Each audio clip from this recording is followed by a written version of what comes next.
Hey, hey, hey! As you know, the Midwest Arts Expo is coming up in just a little minute on September 15th through the 18th. Today, it is currently September 3rd, which is also the same day that regular conference registration ends, which means that if you do not book your registration today, tomorrow it's going to cost you $100 more. And I don't know about you, but for me, that is unfathomable. You need to get in that registration right now. Click yes, click sign me up, do it so that future you does not regret your actions that you take today. You got to get there and you got to sign up today. Some other things I want to tell you about in case you haven't heard. The keynote speaker for this year's Max is Craig Valentine. He's an MBA and an award-winning speaker and trainer. He wrote the book, The Nuts and Bolts of Public Speaking, and Guerrilla Marketing on the Front Lines, Success, Secrets of Social Media Marketing Superstars, The Speaker's Edge, and the Guerrilla Marketing Remix. The man knows his stuff. He knows what he's talking about. Another thing that's incredible about Max, showcases. They've got showcases every single night, but some ones I want to point out to you are Tuesday, there's a special dance showcase, 7:30 to 11:30. And on Wednesday morning, there is a performance for young audiences showcase. I am 100% going to be there. It's an awesome showcase, and it's really going to give you a great sense of what is happening in the field of performing arts for youth today. Be there or be square, or better yet, while you're watching the showcases, I want you to visit the bar where it happens, which happens to be this podcast that you love, the No Business Like bar. We sponsored it. We called it the bar where it happens. That means that's a place you would like to be. And if you're not there, you're going to come and see us at booth 511. We're going to talk to you. We're going to have a good time. We might have some giveaways. Who knows? Actually, we will. I do know. So stop by, find out what they are. Lots of surprises. Let's go to Milwaukee, friends. Hello and welcome to There's No Business Like, a podcast where friends and industry colleagues explore topics and interview leaders in our industry of professional theatrical touring.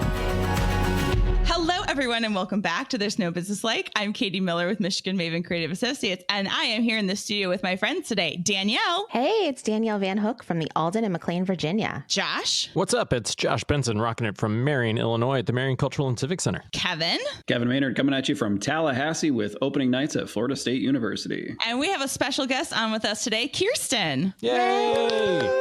Thank you. I am Kiersten Birondo. I'm the executive director for the Rose Center up in Houghton, Michigan. But I'm here today because I used to be the marketing manager of the Rose Center. Kiersten, thanks so much for joining us today. Kiersten is a friend of the pod, and we are so excited to have you. We are going to talk about a study that I found that I thought was pretty interesting. And we want to talk a little bit today about the study itself and then try to extrapolate some of the ideas and see how we might be able to apply them to our work in venues across the country. So if you haven't seen it yet, there was a study that was recently released called Unveiling the Value of Broadway, how pulling back the curtain on the Broadway experience triples its value amongst next-gen theater goers. This is a study that was done just earlier this year in 2025, and it was commissioned by No Guarantees Productions, which is a Tony Award-winning theatrical production company, and the study was actually done by an independent trend and research firm called Culture Co-op. Essentially, top line is, and we can talk about methodology too, but the top line is this study at the end of the day showed that Gen Z and Millennials may be struggling financially, but many are leaning into what they're terming intentional spending, prioritizing experiences over things, and engaging in what they're calling the artisan economy, which prioritizes emotional appeal, bespoke experiences, locally made products, craftsmanship, and overall quality over quantity. So within this idea of the artisan economy, they applied this to the idea of how much are people willing to spend on Broadway tickets from this part of the Gen Z and millennial generations. And the research showed that when people were told exactly what it takes, how much money, how much time, and how many people it takes to put on a Broadway show, not only getting it into the marketplace and then to run it on a weekly basis, they are willing to spend 3.5 times more on a ticket than when they first were just like, yeah, I would spend $123 on a ticket on average. Once they understood the actual cost behind the scenes, they were willing to spend 3.5 times more on that ticket. So that was what caught my eye first, and then dug into it more. Two of the other things were they talked about the challenge of perceived stagnation and lack of urgency with Broadway shows. So the idea that like, oh, Lion King's running forever. I don't have to buy a ticket for that tomorrow. Or Hamilton's already been running for 10 years. It's going to run for another 10. I don't need to buy a ticket. And they sort of assume that that's the way all Broadway shows are going to go. So there's not a lot of urgency to buy tickets. They also found that survey respondents are looking for social or culture clubs to connect with others to make memories. So they're really looking for a much more social experience, curated social experience, and ways to meet other people in their own demographics and have experiences together. It wasn't all folks just from the greater New York City area that were asked to be a part of this study. What were everyone's sort of initial reactions and thoughts about the study in general? My first reaction is that in general, they thought the tickets were too expensive, but they thought the tickets were expensive because they thought that they were on average twice the price that they actually are. So they thought they were too expensive without knowing their actual average cost, and the assumption that the average cost was twice what it actually is. So people just think a ticket to the arts costs more than it actually does. Well, and I think there's such a cultural acknowledgement of Broadway that people just think that Broadway is this thing that is going to cost them so much money because they assume that it's this thing that it's not actually, and that's much more accessible than the perception. Part of that is because what we always see articles and different things about is when, so-and-so steps into the cast of whatever, or this show's going on and tickets are now $900 or $1,000 or that sort of thing. So I think people get that thought stuck in their mind and they're like, I can't afford this. I think that like perception piece is an important thing, but there's also this thing, right, of, hey, when they understood that there is like everything that goes into it, it didn't actually matter that they had originally been like, oh, I think it's twice as much, because they were willing to pay 3 times as much. So like that misconception is part of what's going on, but I don't know that that's the core problem, because when they have the knowledge, they're willing to pay more than that. So I think that we hear that, but I think that is almost a distraction from the actual findings of this for me. I wasn't all that surprised by the findings. I think what I'm just learning here, I think it's not just a Broadway thing. And I don't think it's just a Gen Z and a millennial thing. I mean, we're seeing this in our market all the time when people start realizing that like, oh, a ticket for this is $125. It's like, wow, that's really expensive because, of where we're located. But then you're like, well, this artist costs this much, the venue costs this much, marketing costs this much, and then I still have to pay my team to be there. And so once you start breaking it down, they're like, oh, well, actually 125 is a steal. I think that this is more common among like all generations and really all sectors of the art than just Broadway. Yes, and is how I feel. I think that there is a very different thing that we see between what I think I would pay for something and what I actually then go and do. I do think that there are ways in the study and the ways that the questions were asked that definitely teed people up to say, yeah, I would spend more. But I'm not sure that somebody who initially thought $250 was too much for a ticket, after hearing that little bit of information, would, in their actual purchase, would triple it.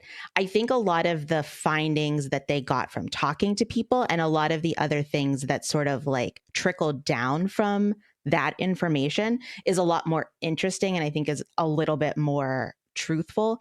But as somebody in this demographic, not necessarily the location, I don't think that that's what my purchase would then look like. Like, I think there is a psychology part of it that also needs to like play a little bit of a role in the interpretation.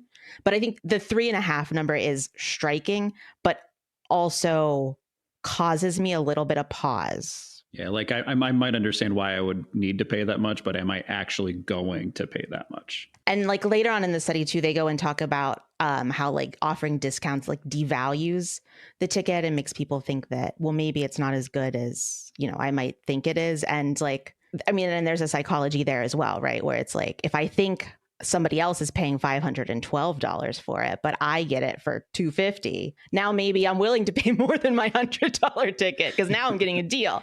Like there's so many different ways that we can interpret the price and the way that you ask this question whenever somebody's not currently making a purchase really changes what your data is. And some shows that are offering discounts are offering discounts because they really aren't as good. Yeah.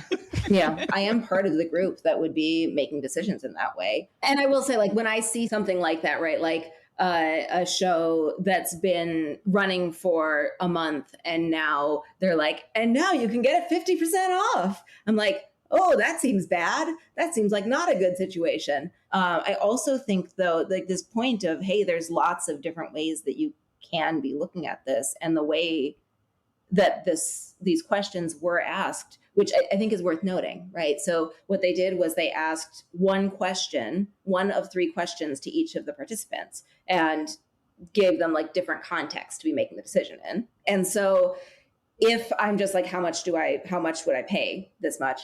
And if I know all of the details, what will I say? That is, you're right. Like you are gonna say something different, and your behavior might be different.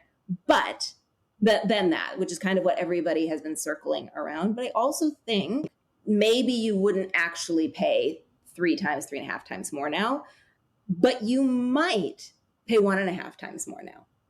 And so, yeah, the reality of, hey, now I think it's worth this much versus I'll actually pay this much.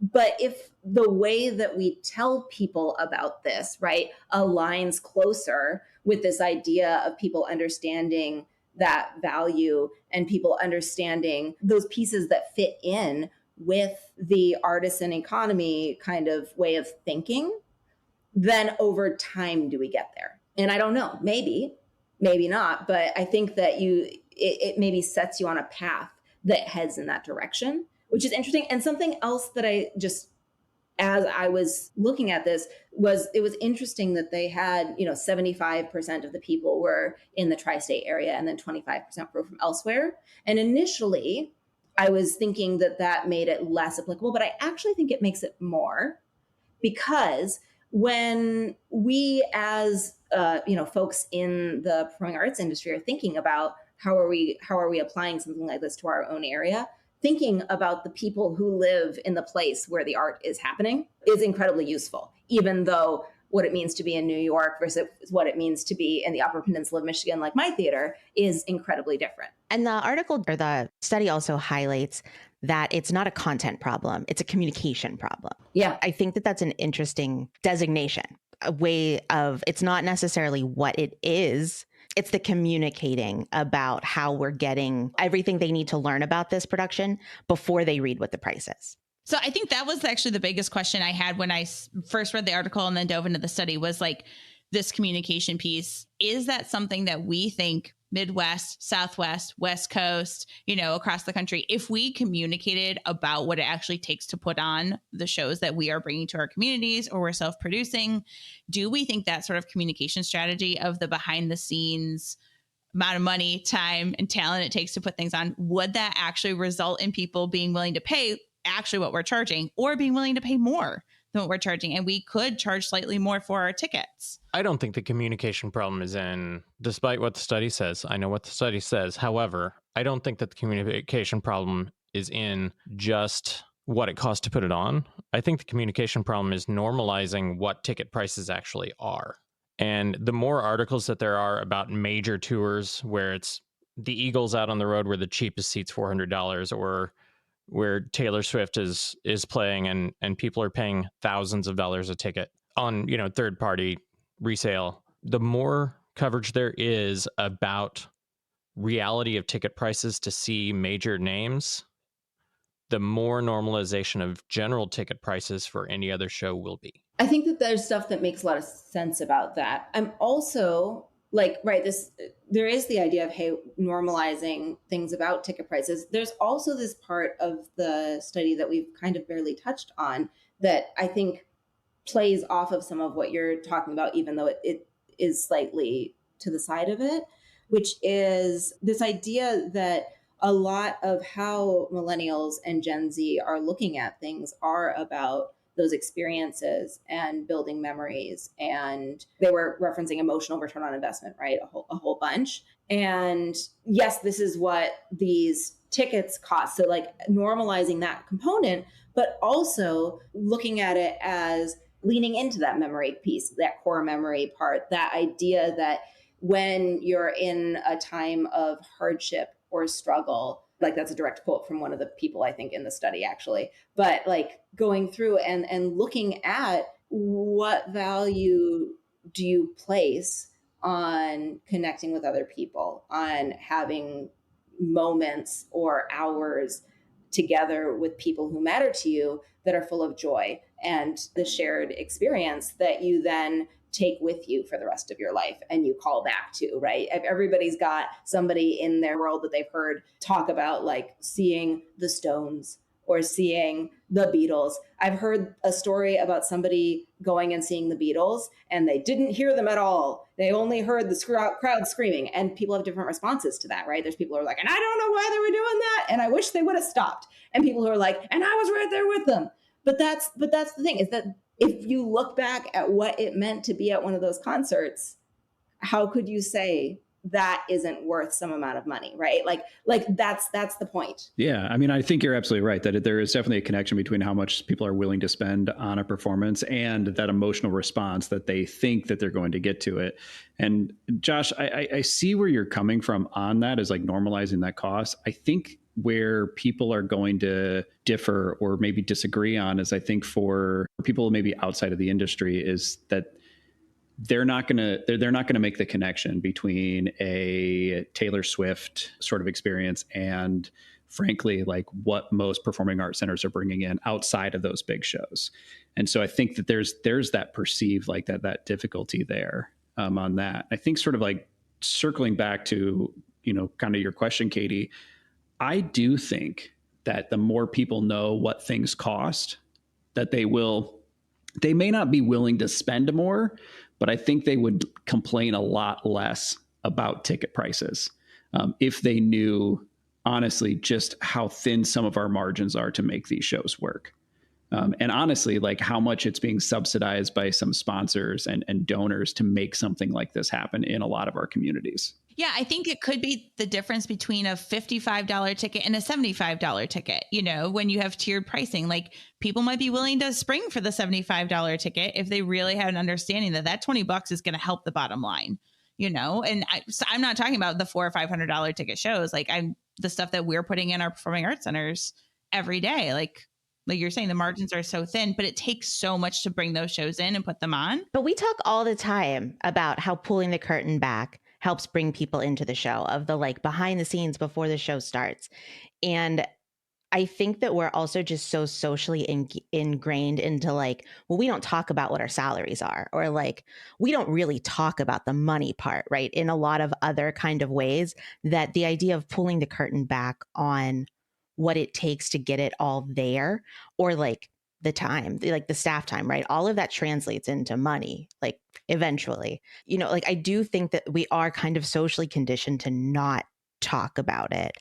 And, like, I don't think it should be surprising that once people find out what that takes, that they're maybe slightly more interested in it and more understanding. I'd like to figure out how to get that emotional response or that FOMO for the shows that people don't know about. How do I market that? Right. I will say that, Kiersten, you mentioned it's like a quote from that thing. And there is a quote that's like isolated out in this study that I sort of just want on a t-shirt. That's stop going to the goddamn dive bar and pull up to the ballet. Like, I love that quote. Can you make multiples of that? Oh, yeah. And we sell it as merch. That's right. With a no business like icon on it. Yeah. So what about the urgency piece that was brought forward in the study? And in terms of marketing, how could we maybe utilize that idea of like one night only or 3 performances only, or that sort of urgency piece? Because I don't know how many times I'm like, oh, I want to go to that show. It's running for 2 weekends, right? Maybe it's a local theater production or something. And, oh, I want to go to the show. Oh, I'll get my tickets. And then all of a sudden it's gone. Right. And I'm like, oh, no, I missed it. You know what I mean? It didn't make it on my calendar. I had other stuff going on. So how do we maybe utilize this research around urgency or lack thereof that people are feeling to try and get their butts in the seats? I mean, I think for a lot of venues, like the ones that most of us are working in and running, like almost all of our shows are one night only. We have some that are running like a weekend or 2 weekends, and maybe they are struggling with that lack of urgency, but like Broadway's a different beast. I mean, because there's this sort of expectation that, like you mentioned, I mean, like Lion King, Hamilton have been running for ages. Phantom ran forever. I think is even coming back. I mean, so, you know, there's like a less of this urgency on, or it feels like there's less of an urgency on that. I think for folks who are connected into the Broadway side of things, I mean, there is an urgency, but I think your average person might not be. 15 years ago, I probably would have felt the same way.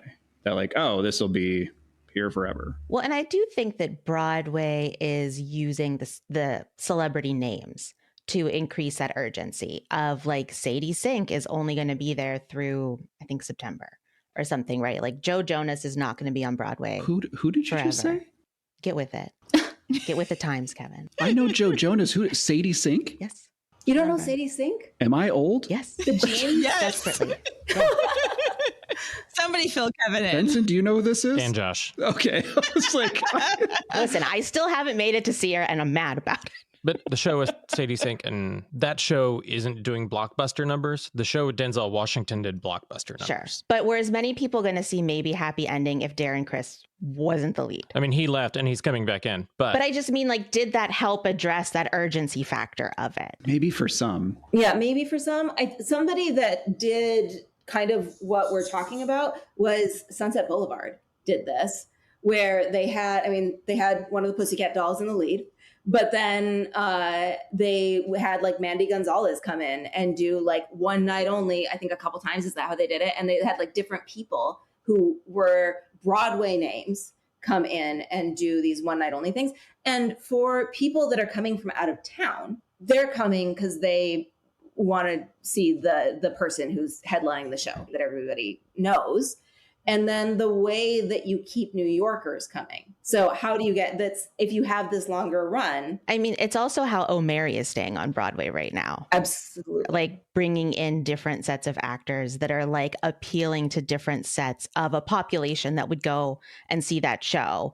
And like probably if the same group of people had been in O'Mary going into its second year, like would it still be as popular as it is? But they're bringing in big names in different applicable markets, and it's keeping it there. It's keeping it on Broadway, and it's keeping that run longer. Yeah, and it seems to be addressing the urgency. I haven't had a 20-year run of a show in my particular theater, but this idea, right, of like. That everybody's talking about, that is this idea of finding ways to create unique moments and experiences within something bigger. Let's look at Hamilton with that. Hamilton just brought Leslie Odom back in, and the ticket price tripled as soon as they went on sale for his run. And his run sold out immediately. And so Hamilton, which wasn't having a problem staying on Broadway, but they maximized profit by bringing Leslie Odom back in, by tripling their return on those shows. They do now have to pay Leslie Odom Jr., though. So probably close to tripling. It is one of those things where, you know, that show wasn't suffering, but now they're back into major profit margins where they were maintaining, they were fine, but they weren't into major profit margins. And they're using a name to do that. But it's the name that they created, which is interesting. I do think there's a part of this that ties back to like the generational element that this study measured and is now kind of like placing values on a certain demographic, because like they didn't ask an older generation or a younger generation these questions. So they're kind of saying like these are things that millennials and Gen Z value. So, but bringing it back to this idea of people spending money to do these like core memory making types of events, I do think that there is a generational desire within sort of the millennial, my generation and younger, of prioritizing doing things by like giving somebody a gift to do by themselves, or getting, you know, a group of people tickets in lieu of big Christmas gifts to like adults in the family or things like that. And I think there's a tie that they're trying to make to millennials not being able to buy houses, right? And a lot of these like big discussions. But I also think that it ties back into the younger generation's like concerns about environmental issues and people not wanting to have a lot of clutter. And there are people in this generation that are starting to be going through a lot of that clutter and don't need more stuff. And I think that that is a takeaway that definitely Broadway can use, but that all of us can, because Broadway is also not accessible.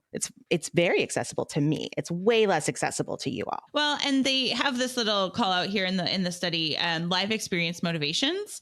33% said talent, who the artists are there performing are a motivator. 31% friends, whether my friends are going. 23% special occasion, if I'm celebrating something special. 16% meeting new people. The chance to meet interesting new people, and 13% novelty, how out of the ordinary or unique the event is. So I think that's tying into what you're saying, Danielle, about valuing experiences. I know as a parent, I would much rather take my child to the zoo or a play or a concert or something than buying him more plastic junk, right? And if we can go with his, a mom friend and the kid and, and like make a whole experience out of it, that's even better. So I think this breakdown of like why people are looking to go to a live experience is actually really informative and helpful. And I know we've been talking for ages about like young professionals groups and trying to get social clubs, but like this just reinforces that the next generation actually does want that too. So we need to keep going down that track and finding ways of creating those opportunities for connection in our venues. And I guess I wanted to say too, I think these things are highlighted in those generations, but not that it doesn't exist in older ones. I just don't think that we're asking older generations the question as well. It's because they can afford to go. Like they're buying tickets because they have the money to do it. The only reason we're asking millennials and Gen Z this is like, oh, why aren't they going to the theater more? I don't know, because everything's fucking expensive and you pay us like shit. I did look up sort of like the average median income for all 50 states, looking at average median income for the state and then the Gen Z income. And it's typically about half. So if you look across all of the state and you did all the math and sort of average it out, Gen Z right now makes about 50% of the average median income. However, we are always having that conversation about how they're the future and we got to bring them in. Well, here's some really interesting information, at least as a starting point to figure out how to start engaging them earlier on in their ticket buying lives versus waiting till they're 45 and they have expendable income. To me, the key things that I'm probably going to be taking away from this is this idea of, if we're doing like behind the scenes things, which Danielle spoke about earlier, and things like that, making sure that people are seeing that connection to the bigger picture of what's happening, leaning into the idea of the experience that is more important in a lot of ways, in some moments than the actual content, right? How are we talking overall about our organizations and how it brings that opportunity to you? And I tend to not like doing big discounts. At the same time, I do offer pay-as-you're-able ticketing at my venue.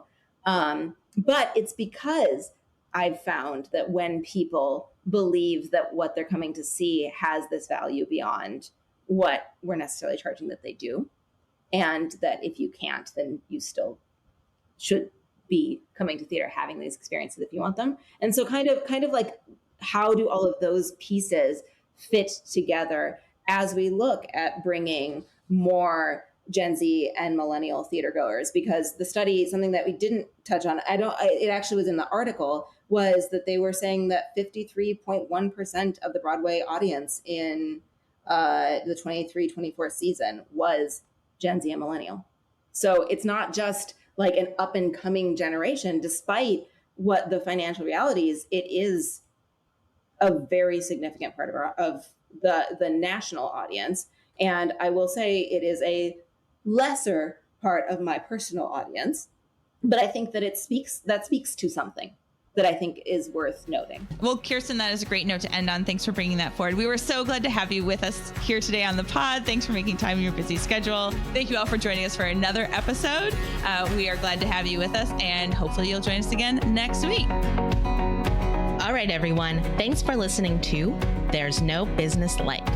Our producers and hosts are Brian Zelmer, Josh Benson, Kevin Maynard, Katie Miller, and me, Danielle Van Hook. Views expressed in this podcast are ours alone and are not reflective of the organizations we are a part of. Keep up with us at nobusinesslike.com. There you'll find links to all of our episodes and socials. If you like this podcast, give us a like, a follow, a review, or our favorite, a 5-star rating. Oh wait, what was that site? I got it, don't worry. It is nobusinesslike.com. Do I sound out bus-I-ness every time I type it? Yep, sure do. Stay in touch, my friends. Did you win? We did 12-4. Oh, good. That was fucking nice. Wow, yes. fucking ruthless. I know. It's rude that you guys don't know that it's tie-dyed business shirt day. Yeah, some of us work for professional organizations. I'm just kidding. I don't have any tie-dye gear. You should. I don't either. To be fair, that's what I was asking so I could give her shit. I'm really good at kickball. Like, I'm a You great think she kicker, doesn't and I have run aggression really to fast. kick out of her I was like, body? you think that there's not, yeah. No, she just had her rage dance thing. I thought all but- the aggression was gone. No. Yeah, like you might be able to kick really well, but can you field? Yeah. That sounds like a question. I feel As in, what is fielding? like, slightly offended by you questioning my abilities. Like, I'm sportier than you all think I am. It's weird, because of all the sports we play together. Why would I assume that? I played soccer a lot growing up, so I have. Also didn't grow up with you. That's weird. Also, don't consider soccer a sport, so that's fine. Oh, There goes our UK crowd. Oh, man. Fish and chips. okay. Bye. Bye. Bye.